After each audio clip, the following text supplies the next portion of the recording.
રાજકોટ જામનગર રોડથી એમ્સને જોડતા આરોબીના કામને લઈને મહત્વની અપડેટ સામે આવી છે. અધિક મદદનીશ ઇજનેર કુલદીપ મકવાણાના જણાવ્યા મુજબ આરઓબીનું વર્ક ઓર્ડર જાન્યુઆરીમાં અપાયો હતો. જોકે રેલવેના ડબલ ટ્રેકના કારણે એક પિલર રેલવે ટ્રેકની નજીક આવતો હોવાથી રેલવે વિભાગે ખોદકામની મંજૂરી આપી નથી, જેના કારણે આરઓબીની ડિઝાઇનમાં ફેરફાર કરવાની પ્રક્રિયા ચાલી રહી છે.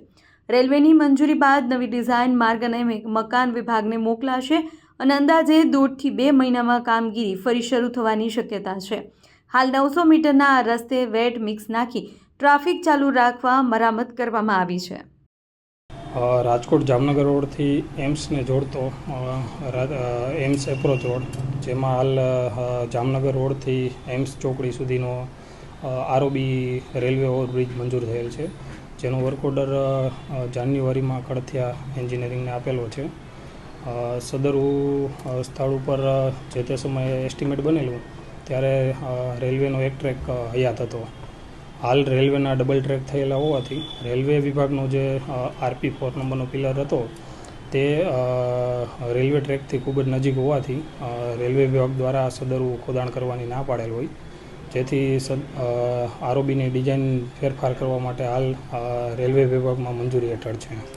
સદરુ જે 900 મીટરનો પોર્શન છે તેમાં એજન્સી દ્વારા વેટ મિક્સ નાખીને સમયાંતરે મરામત કરીને રોડને ટ્રાફિકેબલ રાખવામાં આવે છે.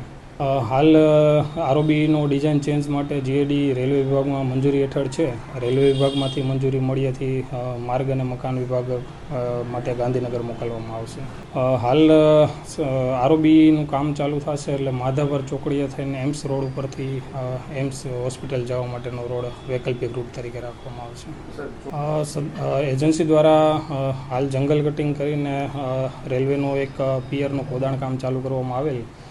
બીજા RP4 નંબર પિયરનું ખોદાણ કામ કરતાં રેલવે ટ્રેકની નજીક હોવાથી સદરુ ડિઝાઇનમાં ફેરફાર થવાનો હોવાથી કામગીરી બંધ કરવામાં આવેલ હતી.